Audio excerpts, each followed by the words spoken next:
Boker Tov tout le monde, que ces paroles de Torah soient les Ilui Nishmat, Shlomo ben Rivka, les Ilui Nishmat Gabriel ben Rivka, et pour la guérison rapide de Moshe ben Rivka, Nissim ben Rivka, Daniel ben Rivka, Ruth Mesodi bat Rivka, pour la guérison de Daniel Tamaratou bat Fortuné, pour la guérison et le rétablissement de Moshe Raphaël, Nissim ben Kamil, et la réussite de Avraham ben Messaouda. Parashat Nasso, on a les lois des serments dans la paracha. C'est quoi un serment? Un serment, c'est quelqu'un qui veut s'interdire sur lui quelque chose qu'il avait le droit de faire. Il veut limiter son libre arbitre. Un homme ne se contente pas de ne pas manger quelque chose, il fait un serment de ne pas le manger. Et la question qui se pose, pourquoi on a besoin d'un serment? Si je veux le faire, je le fais. Et si je ne veux pas, je ne le fais pas. Pourquoi j'ai besoin de jurer que je ne le fasse pas? En quoi un serment aide l'homme à ne pas faire?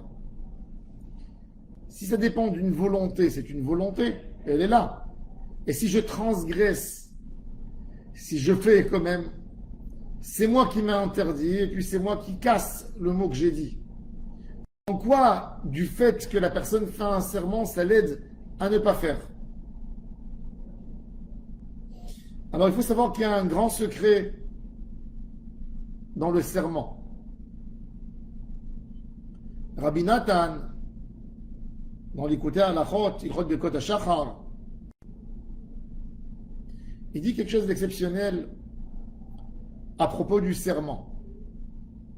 Le serment montre à n'importe qui l'importance de la parole. Quand un homme prononce quelque chose, prend un engagement sur soi, qui s'appelle un serment, quelque part il rentre dans la parole divine d'Hachem qui a créé le monde, et son mot est un engagement de continuer le monde chaque moment et chaque instant.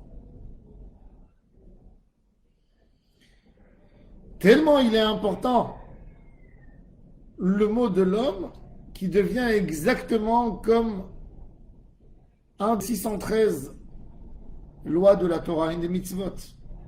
Quand un homme a juré de ne pas manger quelque chose chez quelqu'un, il a énormément de halachot qui viennent suite à ça.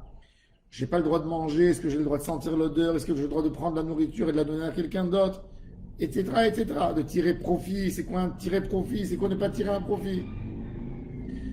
Quand il fait chaud dehors, il y a le soleil, si je me mets à côté du mur pour avoir de l'ombre, est-ce que ça fait que j'ai tiré profit? Des détails de halachot dans Ilchot Nedarim. Une parole de l'homme, elle l'a engagé, elle a fait une nouvelle mitzvah sur lui, comme une mitzvah de la Torah. Parce que la parole du juif a une importance, et elle rentre dans le sod de la parole d'Akadosh Baruch Hu, qui a créé les mondes, les cieux, la terre et tout ce qu'il y a là-dedans. Et de là, on voit l'influence de l'homme, l'influence de la parole sur l'homme, à quel point l'homme est influencé par les mots qu'il prononce de sa bouche.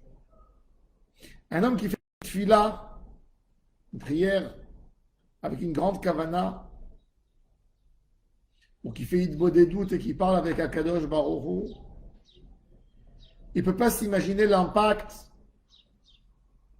que ces paroles font au plus profond de l'âme.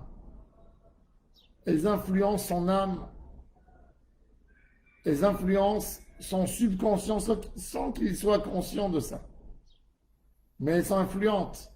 Chaque mot que l'on prononce dans la tefila a une influence directe sur notre Neshama. C'est pour ça que le Chida Rabbi Chaim Yosef David Azoulay nous dit que quand un juif lit une page de Zohar ou de la Mishnah, même s'il n'a rien compris, ça purifie quand même sa Neshama.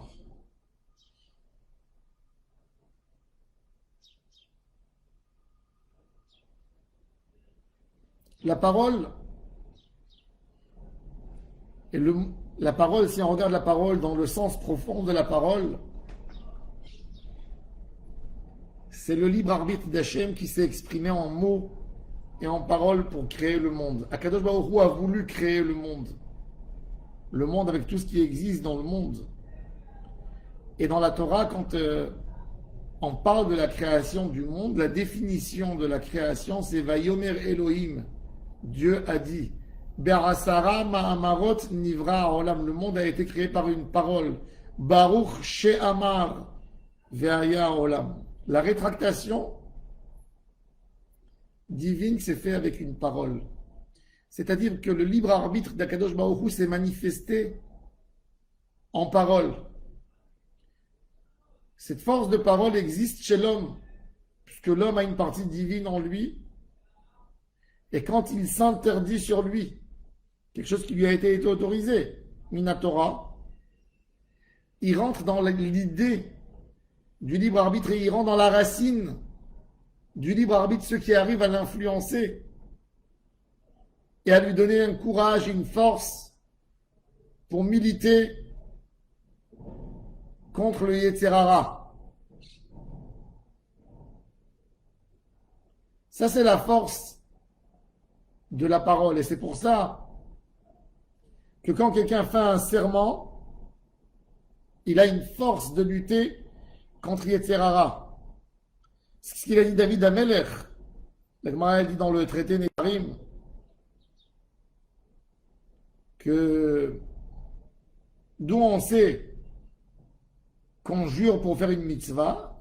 Il a dit David Amelech dans Tehilim Nishbati va kayema lishmor mishpetet tzidkecha. David Amelech, il jurait quand il avait un Yetzer Hara qui venait, il se mettait contre lui, il jurait de ne pas faire quelque chose d'autorisé pour gagner le Yetzer Hara.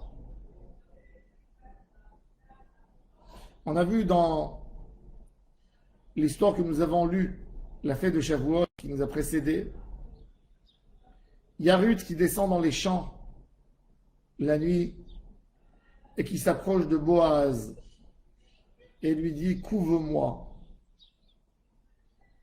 épaule-moi, protège-moi ». Boaz était libre en ce moment, il n'était pas marié.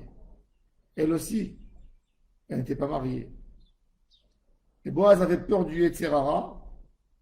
La Gemara a dit dans le traité Nedarim et dans le Midrash qu'il a dit Chai Adonai Shirvi Adaboker. Il a juré sur le nom d'Hachem, mets-toi là, je ne te toucherai pas sans mariage. Et c'est grâce à ça qu'il a réussi à lutter contre son Yetzer Hara. Peut-être s'il n'avait pas fait de serment, il n'aurait pas résisté. Le serment l'a aidé. Le serment est la parole du côté Kedusha, de renforcer en nous la source d'Hachem.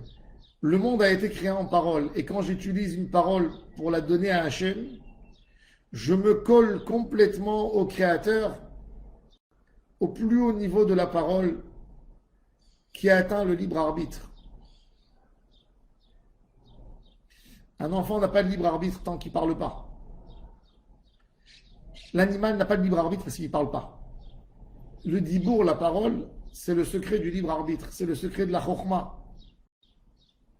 Un enfant commence à parler quand il y a quelque chose qui mûrit dans son cerveau, qu'il arrive à prendre une pensée et l'exprimer dans une parole, et lui donner une limite, d'expliquer une volonté à travers quelques sons qui se rassemblent pour faire, qui composent un mot. Donc c'est la racine de tout. C'est la racine qui a précédé le monde. C'est la parole. Et c'est ça la racine qui donne un renfort à l'homme. Quand son corps, quand le matériel qu'il y a en lui exige de faire, lui demande de faire quelque chose que son cerveau, que sa neshama n'est pas d'accord de le faire. Et il veut s'éloigner, il doit renforcer en lui l'élément de Kdusha, de Baruch She'amar Ve'aya Olam, de la force de la parole. Et c'est avec ça qu'il va lutter pour son Yetzirara, parce que quand il va s'attacher à la parole, sa neshama, elle comprendra plus que toujours d'où il est venu,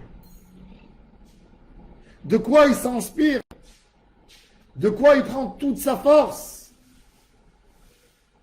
Et c'est avec ça, quand on comprend à quoi on appartient, qu'on peut lutter contre le Yetzirara, une grande lutte, et d'avoir une grande victoire.